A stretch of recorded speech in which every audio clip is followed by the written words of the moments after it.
What is up, guys? I'm Kyle at Fortune. Today we're welding on some frame plates and we're putting the front axle back into Samurai.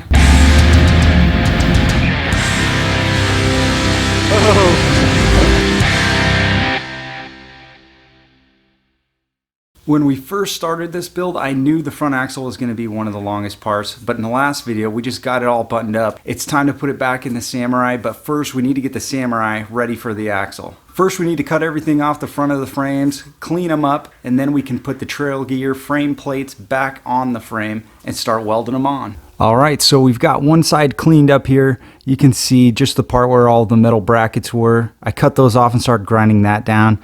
As far as the rest of this, I've just kind of gone around the perimeter.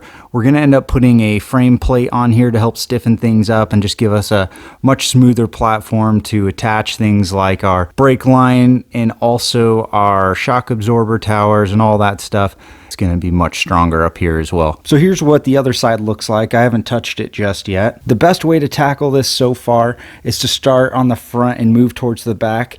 The first thing I do here is just cut this little bit of weld holding this brake line attachment on. After you remove the brake line, of course, go around the perimeter of this bump stop bracket. There's a little bit on the bottom here that you'll have to tackle as well. And then the last part is this shock tower. This actually has like a square weld pattern like this. So not only do you have to take these off from the side, you also might have to do a little vertical cuts and some horizontal cuts, a good hammer, and just slam these off. That's how I've been doing it. It's working all right so far, but it does take a lot longer than you'd think to get this part off right here.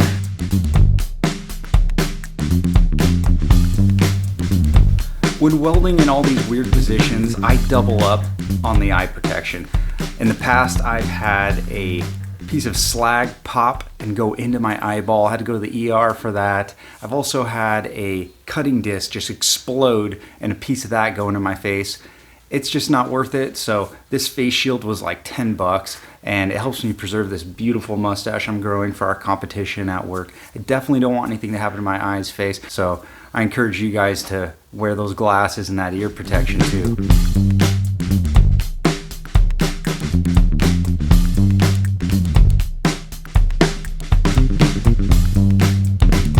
So we've got the frame pretty much cleaned up. It's ready for the plate. We just put it in place and then ground down all the edges that we're going to be touching metal so we can get a good weld. I'm going to try to use this spot right here for my ground. See how it goes.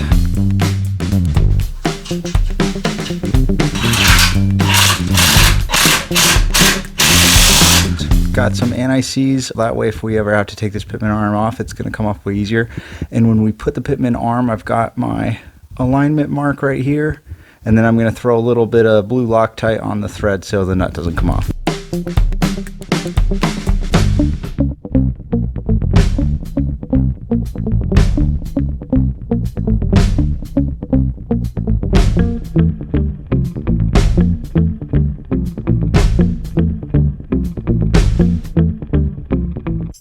The frame plates have some circles cut out in them, so you can weld the center of the frame too and really get it stiffened up there. On the passenger side, there's a rectangle cut out for the VIN so you can still see it stamped in the frame. That's cool too. To be honest, welding vertical circles and welding upside down really put my skills to the test. Luckily, I think I've got a solid product here. It might not be the best looking one out there, but hey, that's what primer and paint is for.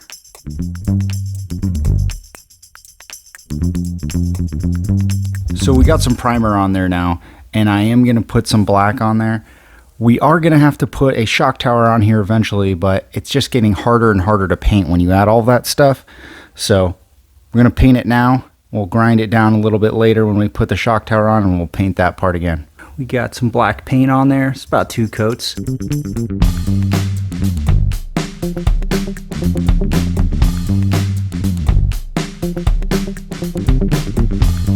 So after throwing some paint on these shackle hangers, we've got the shackles back installed with the new bushings.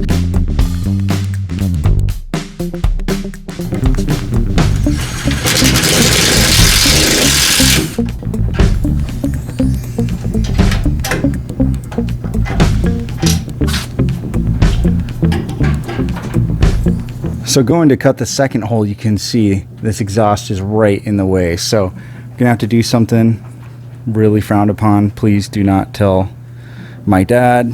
We've got this electric wrench that's going into 1/4-inch socket, and then we have our step bit going into that socket. Wow, this has got to be illegal in Canada.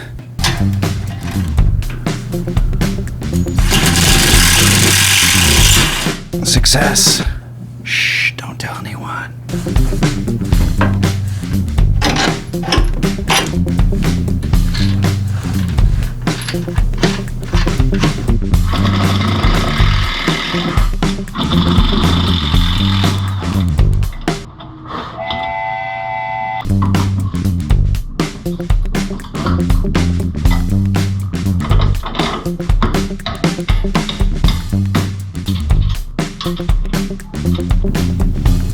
Got the leaf springs in. Time to get the axle under there.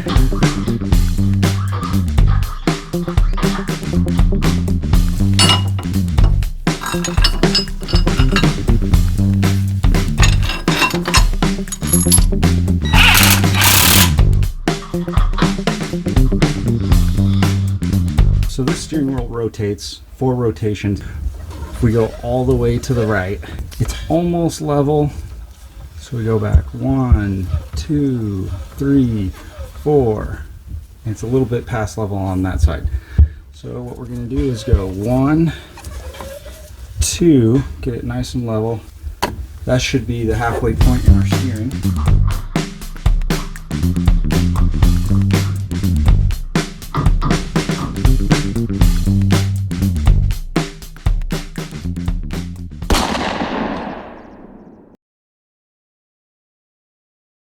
So there it is, guys. Pretty excited about how the Samurai turned out in the front. I think it looks pretty cool. Can't wait to get some bigger tires on there and see how that's gonna look. I'd say we're about 70% done with this build now. All we have to do is figure out the drive line, transfer case, and rear axle. And then it's just a bunch of little things we need to button up so we can get this thing on the trail.